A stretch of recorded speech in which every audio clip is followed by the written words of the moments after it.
Hello, welcome to King Info. Today we are going to tell the story of the Black Widow, or the mother of cocaine, Griselda Blanco. Griselda Blanco was one of the biggest Colombian drug traffickers in the 1970s and 1980s. The cartel that she led in Medellín traced drug trafficking routes from Colombia to Miami, and from there to many other points within the United States. According to U.S. authorities, these routes were the same used later by well-known Colombian drug trafficker Pablo Escobar. Blanco was considered a ruthless woman who did not hesitate to order the assassinations of her enemies and those who had betrayed her. She was known as the Godmother of cocaine and the Queen of cocaine because, according to estimates, she managed to move drugs worth more than $1 billion a year during her decade of operation. The illegal trafficking earned her around $80 million monthly. She also was called the Black Widow due to the number of partners, men and women, whom she had dated. She also had 4 children, out of which 3 were murdered. Blanco's life will be the subject of a new Netflix series, Griselda, with Sofia Vergara in the starring role as Griselda Blanco. She will also be an executive producer alongside the production team for Narcos. In addition, reggaeton star Karol G will debut as an actress playing one of Griselda's mules. Other films based on her life are the popular 2006 documentaries Cocaine Cowboys and its sequel, Cocaine Cowboys 2: Hustlin' with the Godmother. Griselda was born in Cartagena, Colombia in 1943. At the age of 13, she was allegedly forced into sex work and later turned to crime.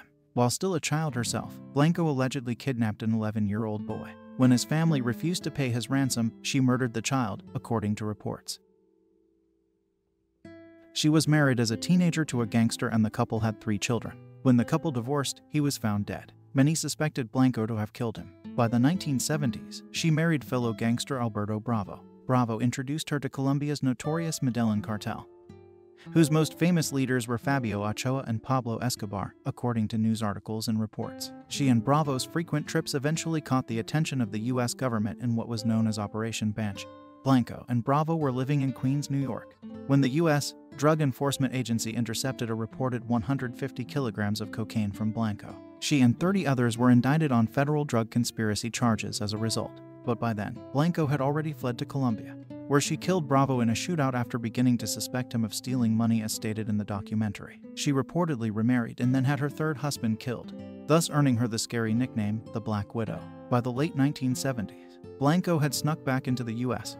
and seized control of the drug trade in Miami-Dade County, Florida. This would lead to the cocaine cowboy wars of the 1970s and 1980s, where rival gangs would shoot it out in the streets for control of the drug trade. Blanco is believed to have been responsible for as many as 200 murders. At this point, the authorities were onto her, but somehow Blanco managed to evade while living it up in South Florida. As Miami became a hotbed for crime, Blanco became the most feared and respected gangster in the city. The cocaine business flourished so much in Miami during Blanco's reign that Miami-Dade County's former chief medical examiner, Dr. Joseph Davis, said in Cocaine Cowboys that if a person took out a dollar bill from their wallet at the time, they would find traces of cocaine on it. Blanco eventually made her way to California, but in 1985, agents arrested her while she was lying in bed at home. She was convicted in 1986 on 1 count of conspiracy to manufacture, import into the United States and distribute cocaine. She was sentenced to 15 years in prison. In 1998, Blanco pleaded guilty in exchange for a reduced sentence. 6 years later, she was released and deported to her native Colombia, where she reportedly left the criminal life behind her. In 2012, Griselda Blanco was killed by a sicario as she left a butcher shop in Medellín.